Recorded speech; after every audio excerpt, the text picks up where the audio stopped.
Según la Biblia, la Tierra fue creada en 7 días hace 6.000 años. Sin embargo, los científicos hablan de cientos de miles y hasta millones de años, y tienen como evidencia la radiodatación. Pero antes de hablar del carbono 14 y demás formas de radiometría, hay algo que debemos aclarar. ¿Realmente dice la Biblia que la Tierra fue creada en 7 días hace 6.000 años? Veamos qué dice la Biblia. En el principio creó Dios los cielos y la tierra estaba desordenada y vacía, y las tinieblas estaban sobre la faz del abismo, y el Espíritu de Dios se movía sobre la faz de las aguas. Y dijo Dios, sea la luz, y fue la luz.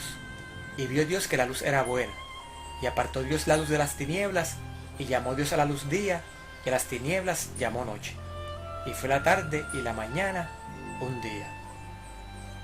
Observe el verso número 6. ¿Cuáles son las primeras 3 palabras? Lea ahora las primeras 3 palabras del verso 9 y las primeras 3 del verso 11. Lea las primeras 3 palabras del verso 14. Ahora las primeras 3 palabras del verso 20. Y las primeras 3 palabras del verso 24. Y las primeras 3 palabras del verso 26. ¿Lo capta? La semana de la creación, esa que ocurrió hace 6.000 años, comenzó en el instante en que Dios dijo, sea la luz. Todo lo que ocurrió desde ese primer y dijo Dios, ocurrió hace 6.000 años. Pero el principio, ese momento en el tiempo en el que fueron creados los cielos y la tierra, solo Dios sabe cuándo ocurrió. Concluimos entonces que lo que la Biblia dice es que la vida en la tierra fue creada hace 6.000 años, mas la tierra fue creada antes de eso, en el principio. Pero regresemos a la radiodatación. El famoso carbono 14 en realidad no era carbono originalmente. Nuestro planeta es bombardeado continuamente por energía y radiación proveniente del espacio exterior, especialmente del Sol. Nuestra atmósfera, por casualidad del azar, o porque un Dios inteligente lo dispuso así, está constituida de forma tal que nos guarda de ese bombardeo. Los átomos de nitrógeno, que es el gas más abundante en nuestra atmósfera, al ser golpeados por esa energía, o por los neutrones cósmicos para ser más específicos, terminan con un protón menos y un neutrón más, convirtiéndose así en carbono 14. El carbono 14 desciende hasta la superficie del planeta y de allí pasa a las plantas y animales. Y al comer el carbono 14 absorbido por las plantas y animales que consumimos, pasa a nuestro cuerpo. En fin, durante toda nuestra vida, todos los organismos vivos estamos absorbiendo carbono 14, el cual se va acumulando en nuestro organismo. Ahora, recuerde que el carbono 14 originalmente era nitrógeno, y el nitrógeno se volverá a convertir. Willard Frank Levy desarrolló un método para determinar la edad de material orgánico utilizando el carbono 14, y por ello se le galardonó con el Premio Nobel de Física en 1960. Se supone que el carbono 14 decae en un 50% cada 5.730 años. O sea, si yo muero hoy y dentro de 5.730 años algún arqueólogo encuentra mi momia dentro de alguna pirámide, mi cuerpo va a tener la mitad de carbono 14 que tenía el día en que fallecí. Hay que aclarar que aunque durante toda nuestra vida estamos absorbiendo carbono 14, la cantidad es minúscula. Y después de 50.000 años, la cantidad es tan insignificante que no se puede medir. O al menos eso es lo que dicen los científicos que creen en la radiometría.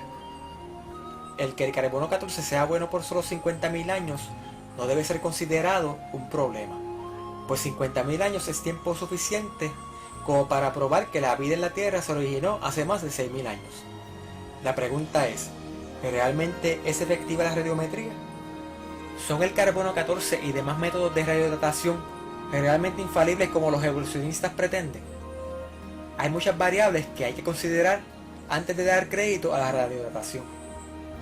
Por ejemplo, que el bombardeo cósmico que nuestro planeta recibe varía en intensidad de año en año. O que el campo magnético de nuestro planeta no tiene hoy día la misma fuerza que 4.000 o 6.000 años atrás. Una persona que vivió 200 años atrás no habrá absorbido la misma cantidad de carbono 14 que una que vive hoy día o una que vivió 2.000 años antes.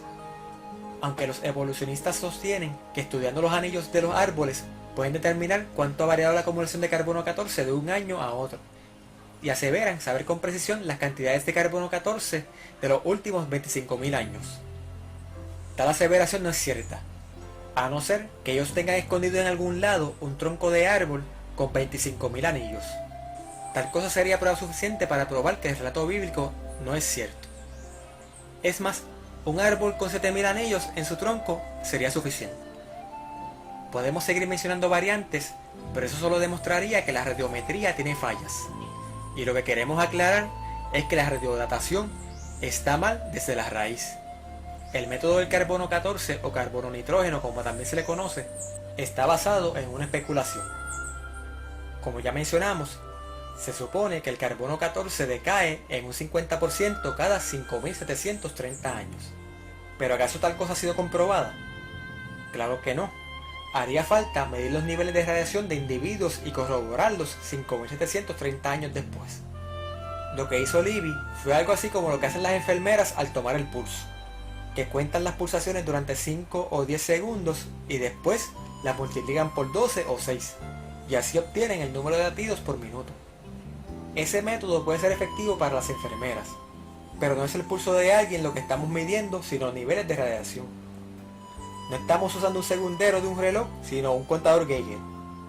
Y no estamos hablando de un minuto, sino de miles de años.